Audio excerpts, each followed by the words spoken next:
In this video, we are going to talk about situation in which an object is in static equilibrium. So in chapter 8, rotation of rigid body, static equilibrium requires two conditions to be achieved. First is the sum of force must be equal to 0. Second is the sum of torque must be equal to 0. So let's try to investigate deeper what is static equilibrium.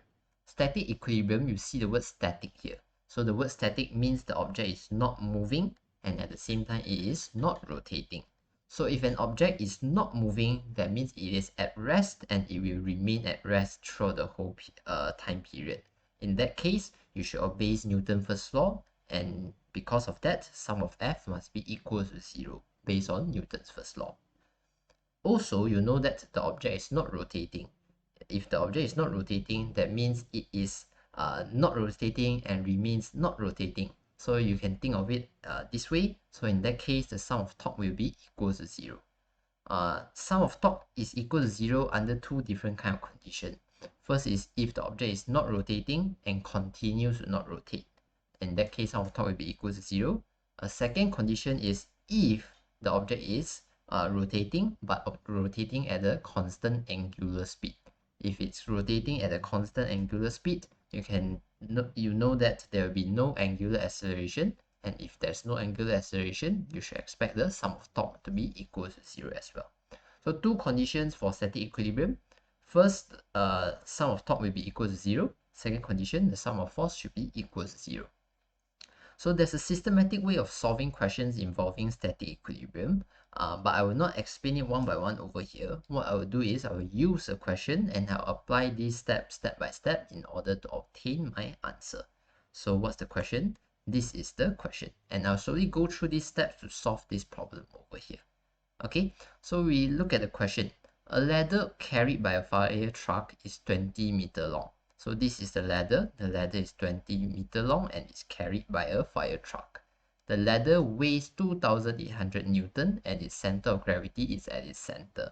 So this ladder here has a weight of 2,800 Newton being mentioned here.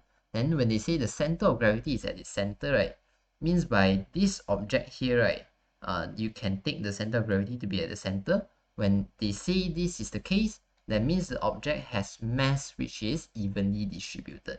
When I say evenly distributed, right, what it means is like if an object is 6 kg, right, that means let's say this is an object, this object is 6 kg, that means 1 kg over here, 1 kg over here, 1 kg over here, 1 kg over here, 1 kg over here, 1 kg over here. It's evenly distributed throughout the object. And when an object has mass which is evenly distributed, you can take the center of mass to be exactly at the middle of the object itself. And that is the kind of object that we will be analyzing in chapter 8, because our syllabus restricts ourselves to situation in which the rigid body is uniform. If a rigid body is uniform, that means the mass is evenly distributed and the center of mass should be at the center. You will not encounter situation in which, let's say the object is 6 kg, but it's 1 kg, 1 kg over here, 2 kg over here, but 3 kg over here. Means by it's massive at one side, but less massive at one side. This is not evenly distributed, and the center of mass will not be at the center. But you will not encounter this kind of object in our metric syllabus, because metric syllabus restrict ourselves to uniform rigid body. Okay, so the center of gravity is always at the center. Okay, next, the ladder is pivoted at one end about a pin. So this point A over here, the ladder is pivoted over here. That means your ladder cannot move away from point A. Your ladder is stuck at point A. You are able to rotate at point A. Let's say this is a support, right? Your ladder is able to rotate at point A, but it is fixed at point A. Means why you cannot take the ladder away from point A. It's pivoted on it, planted on it. You can turn, but you cannot take away. Okay, that's the idea of pivot. Okay, so you can say at position A here, there's a pin. Then you pin this ladder at this position A over here. Okay, then they ask you to ignore the friction torque at the pin. So let's say if this is like a hinge over here, right, you lubricate the hinge so that when you rotate the object, there will be no friction exerted by the hinge on the object rotating. Okay, imagine like a door, but this is the hinge of the door, but you lubricate it very nice that your door can swing smoothly without feeling all the nyeh, nyeh. kind of friction. Okay, the ladder is raised into position by a force applied by a hydraulic piston at C. So this ladder here will be raised into its position by a force. So this force is exerted by the hydraulic piston at point C. So let's say this is the ladder, right? Then it's fixed at point A, right? So what happens is at point C there will be a force pushing on the ladder. Okay, this force is pushed by the hydraulic piston on the ladder, and because of this push, the ladder will stay at a certain position. Let's say if you push harder, then probably you rotate at a greater angle. But let's say now it's pushed at a certain force so that it remains at this horizontal position that we can see over here. Okay, so point C is 8 meters from point A as shown over here. So your force is exerted at the point which is 8 meters away from point A. Okay, and the force exerted by the piston makes an angle of 40 degrees with the ladder. As you can see here, the ladder and the force here, if you look at the angle, is 40 degrees. Okay, so what's the question asking for? The question asks what's the magnitude of F if you want to lift the ladder off the support bracket at B. So B over here is like a support bracket. So support bracket is like it's like a place for you to hold the ladder. If you have no support bracket, then what will happen is the ladder will fall and hit the truck over here.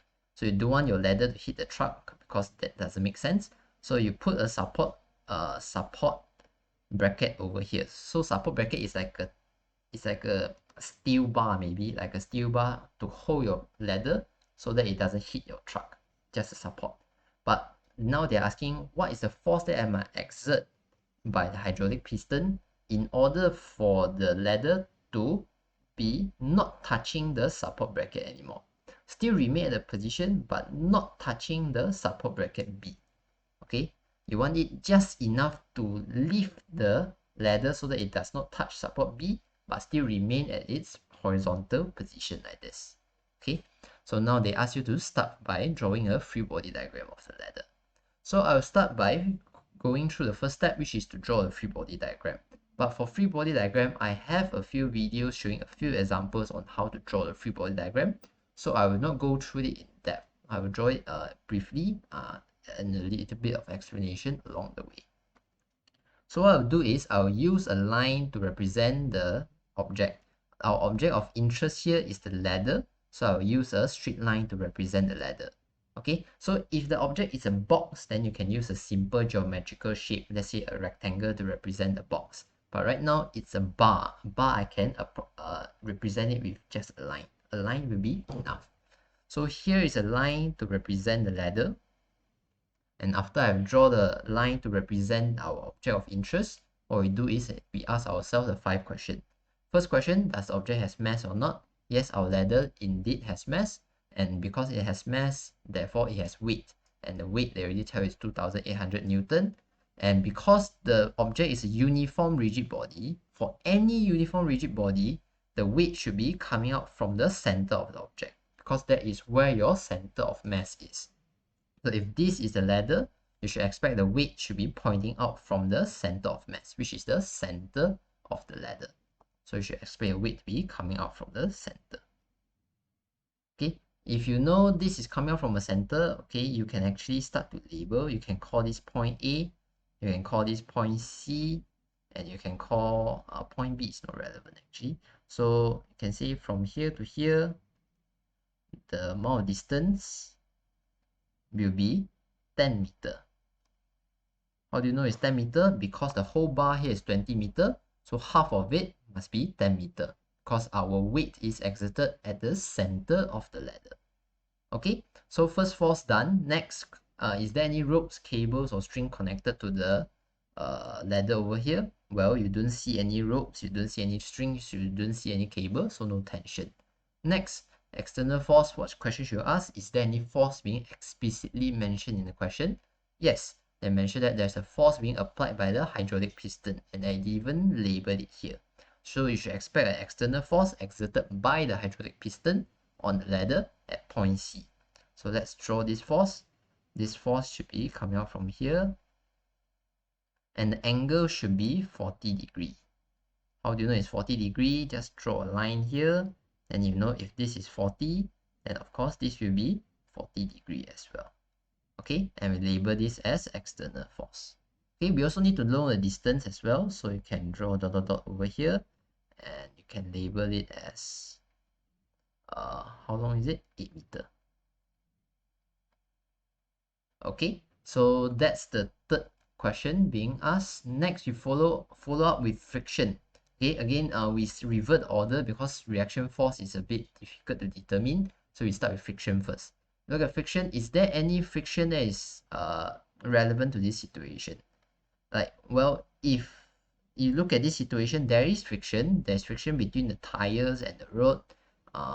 There might be friction between the support bracket at B, but those friction are irrelevant. Okay, your object is not trying to slide this way. Your object is not trying to slide that way. Your object is just being lifted up. So in that case, right, even if it's a rough surface, it's not relevant because there is no attempt to slide and there's no sliding happening. So you should not have any friction in this diagram over here. Okay, next, reaction force. When you talk about reaction force, right, look for any surface, any touching surface or any hinge or any pivot, those kind of stuff. Okay, if you look over here, we are not hinged over here, so we are also not touching anymore. They say you lift the ladder off the support bracket at B. So you're not touching B anymore. So because you're not touching B, you should expect there's no reaction force at position B. Okay, there's no normal force acting at B. But you know there's a hinge over here at A. And because there's a hinge over here at A, you should expect there's a reaction force at position A. So what is the direction of the reaction force? That one is a bit quite difficult to determine.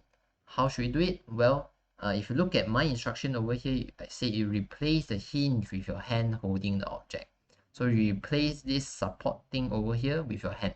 So if this is your ladder, and this is the support system A, you replace the support system here with your hand holding it, replacing the pivot. Okay, then next you ask yourself, what force does your hand feel? Well, your hand should be feeling a force trying to press down on your hand.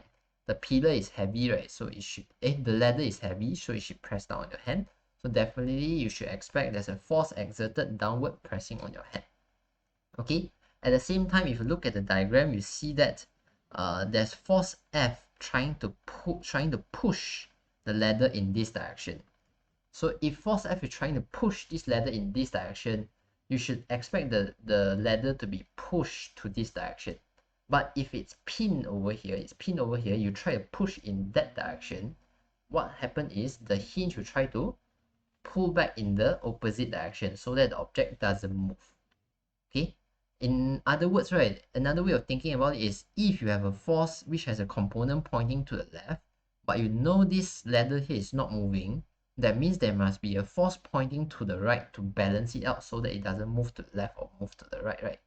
So if you have a force trying to pull you towards the left, but you know the object is not moving, you know there must be a force exerted by the hinge to push the object to the right so that it doesn't get pulled to the left. Okay, it requires practice really to understand what I'm trying to say. But you can feel a force pushing the hand, so that means your hand must be supporting the ladder by pushing upwards. So you know that the support A over here should be pushing the ladder this way. At the same time, because the ladder is being pulled to the left, you should expect the support to exert a force to the right in order to make sure the ladder doesn't fly off to the left. Okay, you want to balance off the leftward force with an equal rightward force. So you have up, you have right, so you should expect your reaction force to be pointing in this direction. This is the force exerted by the support to prevent the ladder from falling. This upward force prevents the ladder from falling. This rightward force prevents the ladder from going to the left. So you should expect up and left, so your reaction force should be pointing in this direction. But what's the angle? We don't know, so we just leave it like that. Okay, so you may label off the rest of the distance. It's not really compulsory, but you can do it by saying that this is 10 meter as well. And once you have drawn everything, I believe that's our free body diagram. It consists of an object and it consists of the forces exerted on the object. Okay, then it must be labeled with the distance from a certain point. Okay, so we have done step 1. Let's move on to step 2. Step 2 asks you to check if you have the values for the forces or not. If you have the value, then you tick beside the force. If you don't have a value, then you cross beside the force, and you do it in the diagram. So let's do that together. So let's look at the weight first. Do we have the weight of this ladder over here? Yes, the weight of the ladder is 2,800 Newton is being given to us. In this case, we know the force over here. Therefore, we put a tick beside the force. Next, we look at the piston. For the piston over here, there's a force, external force exerted on it. But we are asked to find the magnitude over here. So that means we don't know the magnitude of this force over here. So we should put a cross beside here to show that we don't know the value of the forces. Next, we move on to the reaction force over here at point A. Reaction force, we also don't know what's the value of the force. The only force that we know is the magnitude of the weight over here. In that case, we don't know, we put a cross over here. Okay, so this is step 2, and we have done our step 2. Next, we move on to step 3. Step 3 asks us to pick a point on the object which has the most crosses as the axis of rotation. So you scan along the object, find which position has the most or the most crosses.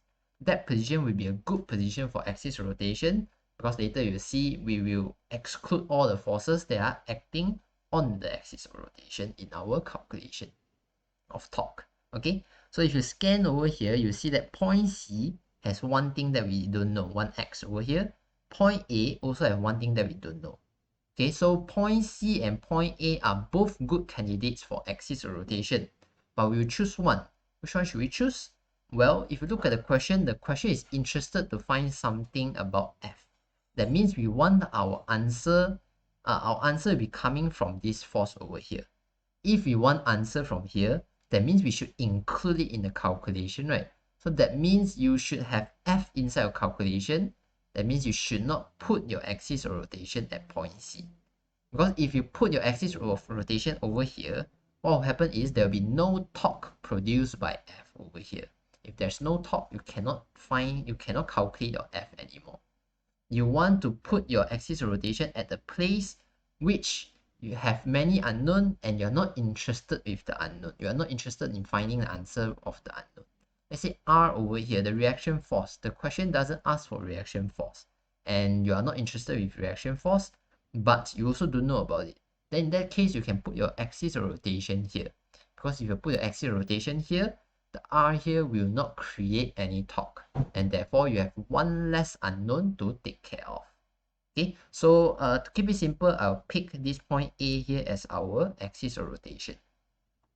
Okay, if you're not sure why I pick this point, then probably you can watch a few more example videos, and after a few more examples video, then probably you have a better idea of how to pick an axis of rotation. Okay, so I pick point A as our axis of rotation, and I'll write taking point A as our axis of rotation.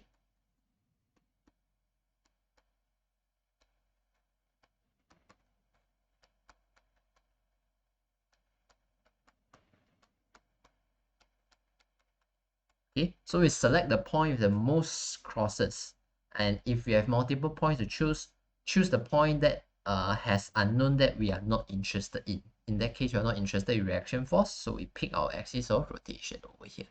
Okay, so I have done step 1, step 2, step 3. Now let's move on to step 4. Step 4 asks us to draw, based on the axis of rotation chosen, determine Fx, Fy, plus minus R and F for each forces in the free body diagram. So they want you to determine 5 different things for each of the forces over here. So the best way to present all the information that we obtain will be a table. So let's draw a table to list down Fx, Fy, plus minus R and F perpendicular. Let's do that. So I'll draw a table for all three forces that we have here. We have weight, we have external force, and we have reaction force. And we'll be finding 5 different things for these forces over here. Okay, so let me break it into 5 columns.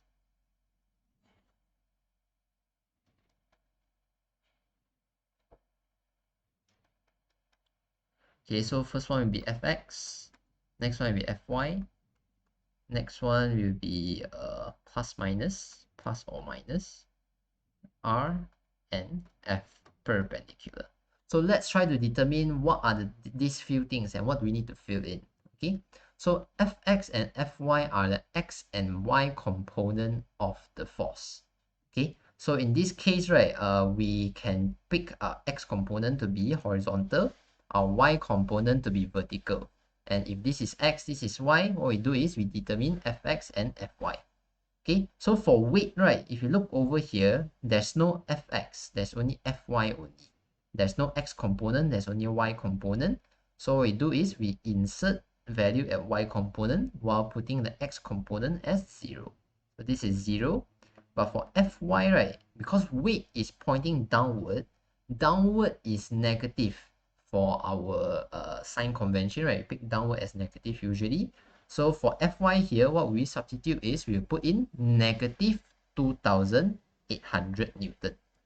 We need to include a negative because this fy here is pointing downward. Okay, next we move on to the next force. The next force is F, our external force. For external force, we don't know exactly what is F, but we do know that our F here is pointing in the left side, towards the left for the x component, and it's pointing upwards for the y component. And because towards the left it's negative, therefore what we will do is we put a negative sign over here. Negative F cos 40 degree. Whereas for Fy, Fy will be pointing upwards, right? If you break it open, this will be Fx, this will be Fy. So Fy will be pointing upwards. So Fy is F sine 40 degree. Okay, next we move on to the third force, which is the reaction force. Reaction force, you don't know the angle. You don't know the angle, you don't know the magnitude. So what you can write is just write down Rx and Ry. Now what can you see is, you can see that R, if you resolve, the x component is pointing towards the right, and that's the positive direction. So you write Rx. Okay, if Rx is pointing to the left, what we write is we write negative Rx, because to the left is a negative direction, then we put a negative sign. But for here, our Rx is pointing to the right, so we write positive Rx. Next, for Ry, we know that Ry is pointing upwards as well. Okay, so because Ry is pointing upwards, that's a positive direction, so we write Ry like this as well. Okay, so we break everything into its x component and y component, and that's for the first two columns. Next, we look at the positive, negative column. For this column, we have to determine the direction of the torque. If the direction of the torque is anti-clockwise, then it's positive. If the direction of the torque is clockwise, then it's negative. So we take axis of rotation to be at point A. So that means we fix point A. Then let's try to determine whether the torque due to the weight it's a positive torque or a negative torque. Well, the weight is pointing downwards, right? If there's a force pointing downwards while you're locking A, you pivot A, then you push downwards, what you can see is the object will be turning in an anti-clockwise rotation. That means this is an anti-clockwise torque, and because it's an anti-clockwise torque, you should put it as a positive torque because it's an anti-clockwise torque. Next, we look at force F over here, the external force.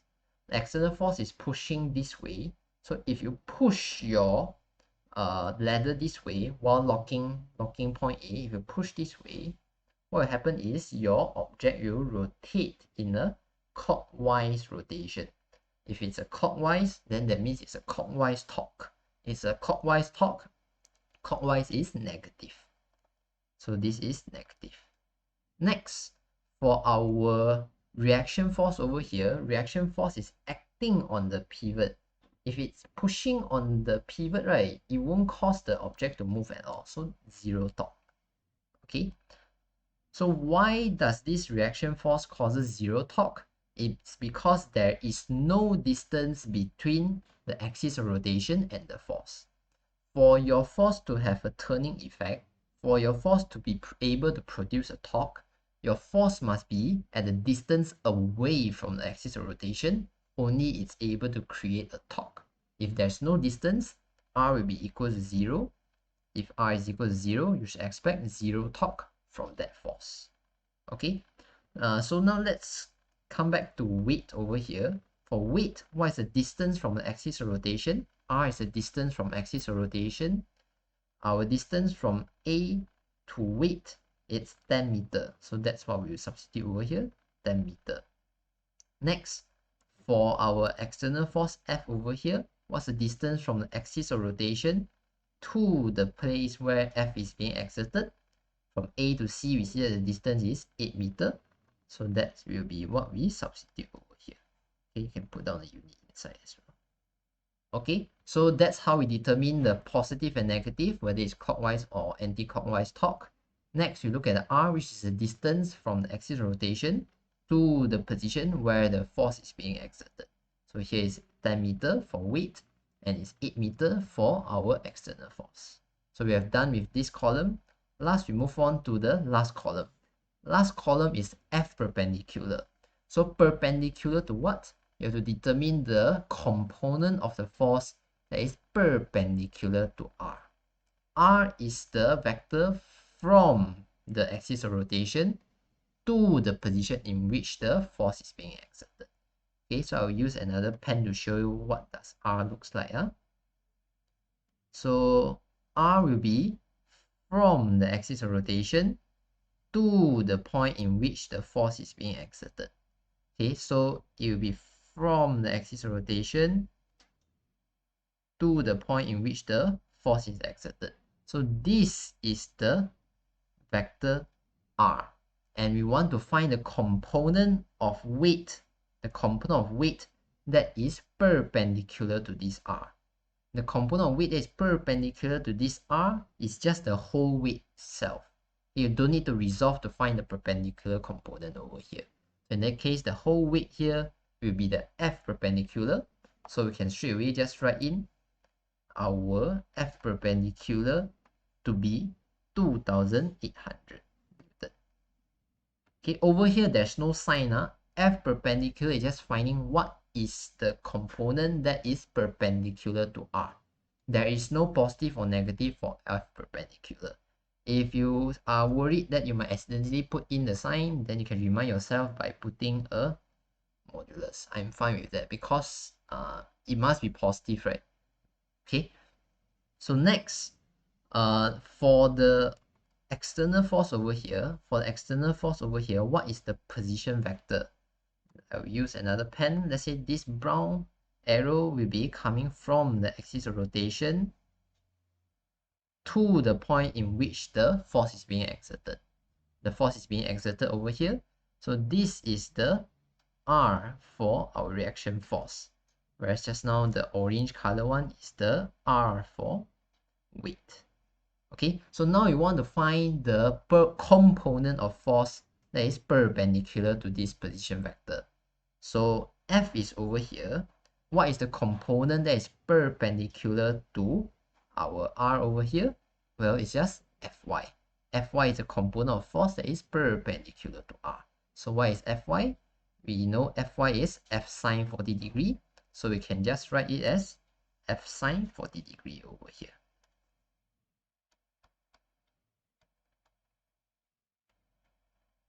Okay, don't need to put in positive or negative. We don't need to talk about the sign because we already mentioned the sign in the positive negative side already. So we don't want any positive or negative to be inside here anymore.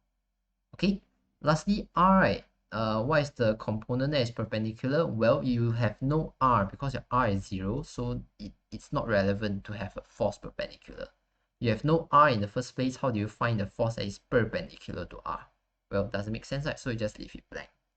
Okay, so that is step 4. Step 4 is you create a table, fill in fx, fy, plus minus, r, and the f perpendicular. And once you have done that already, right, you can proceed to step 5, in which you try to solve the problem using sum of top equals to 0. And if you're stuck at halfway because due to too many unknowns, you can proceed to work using sum of fx equals to 0 and sum of fy equals to 0. So let's proceed to step 5. But I'm a bit out of space over here, so I'll come back with a page that is cleared up. So now let's move on to step 5. Step 5 asks us to write out sum of top is equal to 0 and break the sum of top into its terms. So what do we mean here? Well, if we do sum of top, right, then it will be sigma top equals to 0.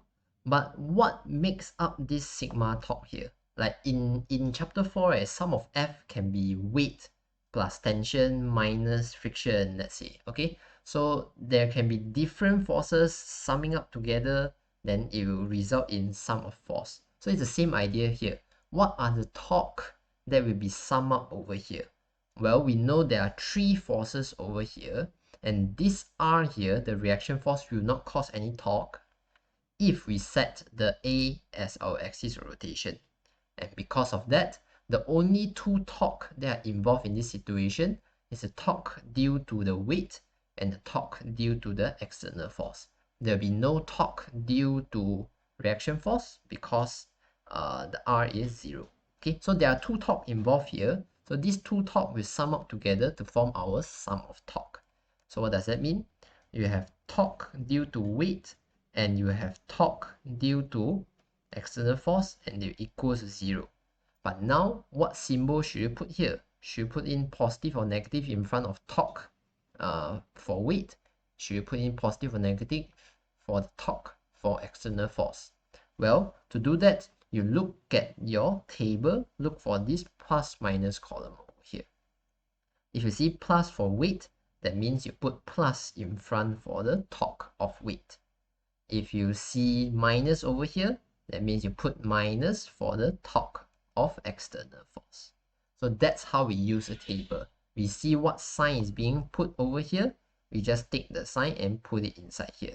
If you see 0, then you don't include the torque produced by this force because there will be 0 torque produced by the reaction force. Okay, so that's how you do your second line. Look at the sign, bring in the sign, then write this is a torque due to what, this is the torque due to what. Okay, so once you have write down this line already, we move on to step 6. We proceed with substitution of RF perpendicular obtained in step 4 in the equation. Well, you know that torque is equals to it can be plus minus, it can be R F perpendicular. Okay, we have discussed earlier, this comes from torque equals to R F sine theta, and this F sine theta will result in positive negative F perpendicular.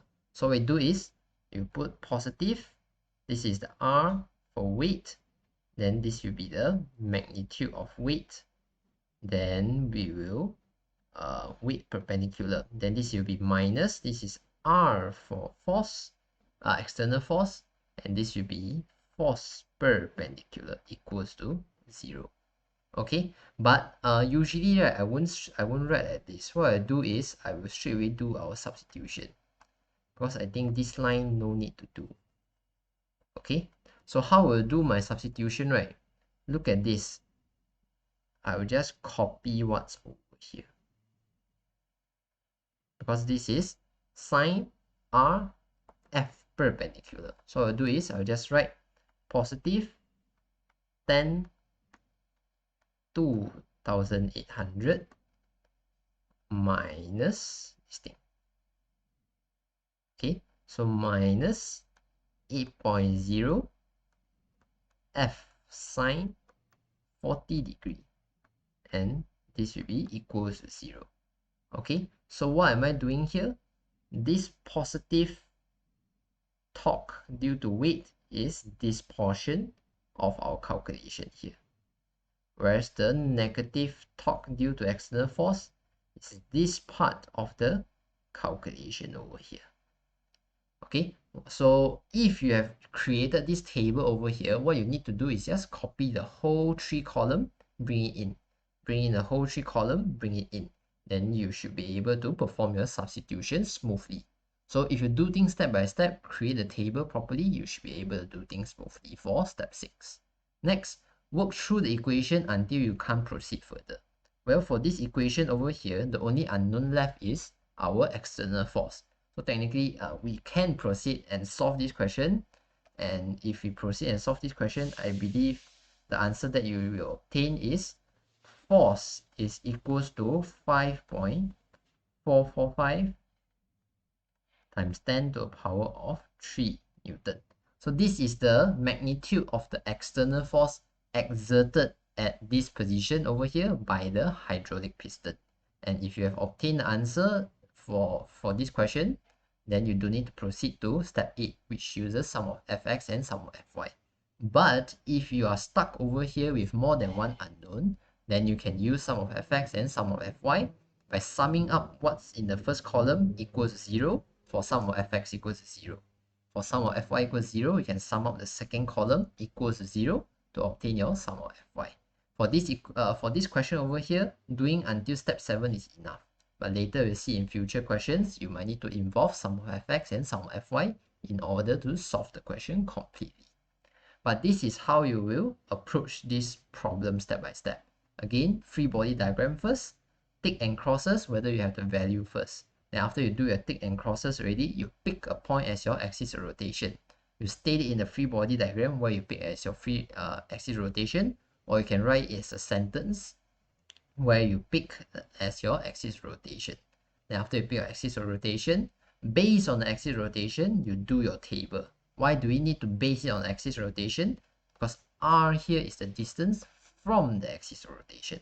So you have to decide where is your axis of rotation first before you draw a table. And when you draw a table, find the x component, find the y component, find the direction of the torque to determine whether it's a positive torque or a negative torque. Then after that, you determine the distance of the force from the axis of rotation. Then you determine the component of the force that is perpendicular to the position vector. Once you find the component of force perpendicular, you determine it by putting it like this. Then after you proceed with sum of torque equals 0. Then for this, you follow the sign over here, where if it's positive, you put positive. If it's negative, you put negative. They say this is a torque due to the weight. This is a torque due to the external force. Then you proceed to do a substitution. Copy everything in the 3 columns over here, bring it in. Everything in this 3 column, bring it in, equals 0. Then you can proceed to solve the problem. If it's not enough, proceed to sum of fx equals 0 and sum of fy equals 0 to solve the question, probably using simultaneous equation. So this is a general approach of how you are going to solve a problem involving static equilibrium. And we will attempt a few more examples in the future videos. Oh, what if I extend the question right now and ask, what is the magnitude and direction of the force exerted by the pin at point A? So previously we say point A over here, the ladder is being pinned at this point A over here. So now let's say if the question is extended and now they ask for the magnitude and the direction of the force exerted by the pin on the ladder, that means you are asked to find the reaction force, the magnitude of the reaction force, and the direction of the reaction force. Well, how do we continue with the question is, if we have an unknown regarding Ry and Rx right now, we can continue with step number 8, okay? Because now we have more unknown, we can continue with step number 8, use sum of fx equals 0 or sum of fy equals 0 to determine Rx and Ry. And there's actually something interesting that I want to show you through this calculation over here. So let's proceed to find Rx and Ry here by using sum of fx equals 0 and sum of fy equals 0. So for sum of fx equals 0, all we can do is we can just stick everything inside this column here and add them up. Because it's already being arranged nicely, 0 weight means by 0 for fx, 0 for weight, for fx means by there's no x component for weight. F has a negative sign in front, that means this x component of external force is pointing to the left. Whereas Rx over here, because it's positive, that means the x component of R is pointing in the positive direction. Okay, so we take all these things and add them up. So you have your 0 minus external force cos 40 degree plus Rx. And if you do your calculation, you should manipulate your equation a little bit first. So Rx will become F cos 40 degree. And we know from just now that F is 5.445 times 10 to the power of 3. This is from the previous question. So we can perform our substitution. 5.445 times 10 to the power of 3 cos 40 degree. And I believe you should have an answer of 4.171 times 10 to the power of 3 Newton. So this is the x component of the reaction or force over here. So the magnitude of this thing over here is 4.171 times 10 to the power of 3 Newton. Okay, so now let's progress to look at the y dimension in order to determine Ry. And this is where things get a little bit interesting. So again, because this object is remaining at rest in the y dimension, and it remain at rest throughout the whole process, so sum of Fy will be equals to 0. Okay, we use sum of Fx equals to 0 because the ladder is not moving to the left, it's not moving to the right. We use sum of Fy equals 0 because the object is not moving up, not moving down. It remains at its position. Okay, so for that, for Fy, we'll be taking everything in this column. So you can write negative 2800 plus F sine 40 degree plus Ry.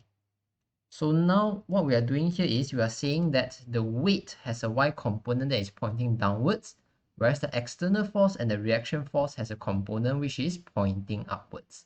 That's why both of these are positive, whereas for weight is negative. So let's continue our calculation.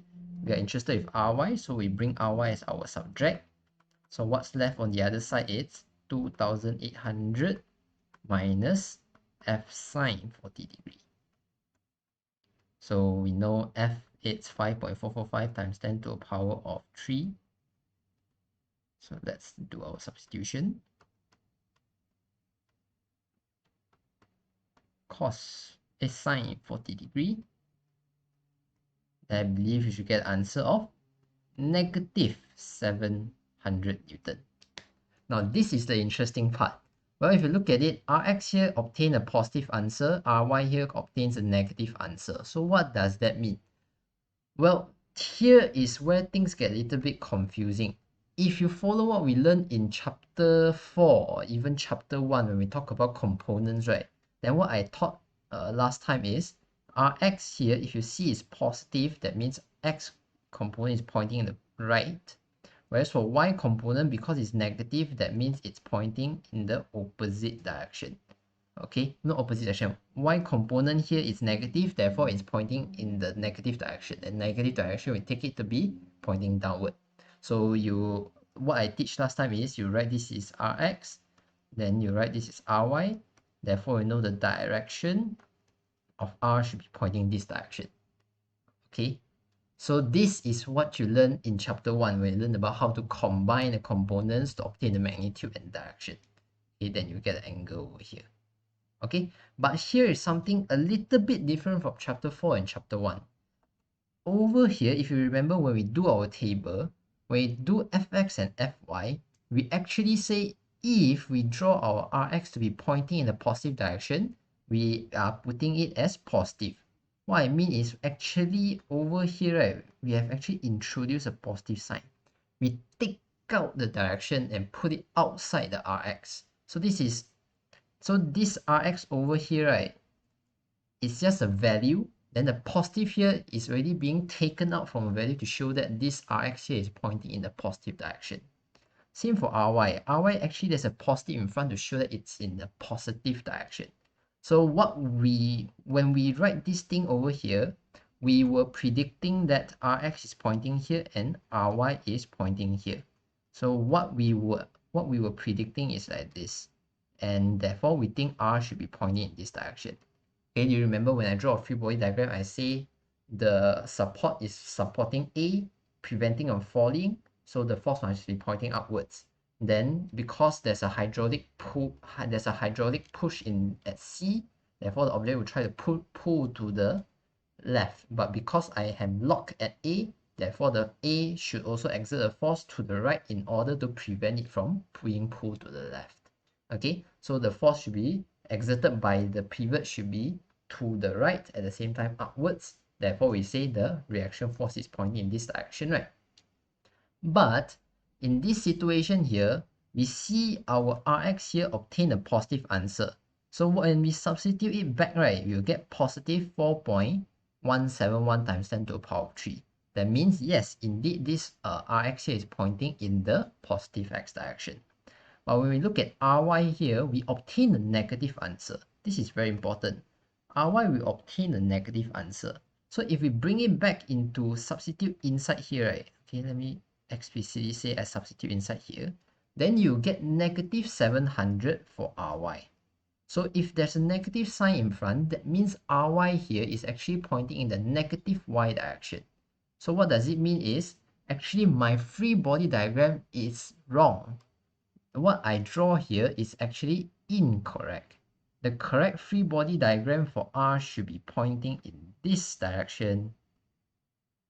And if you resolve it, Rx should still remain in the positive direction, because we see Rx is pointing in the is having a positive value.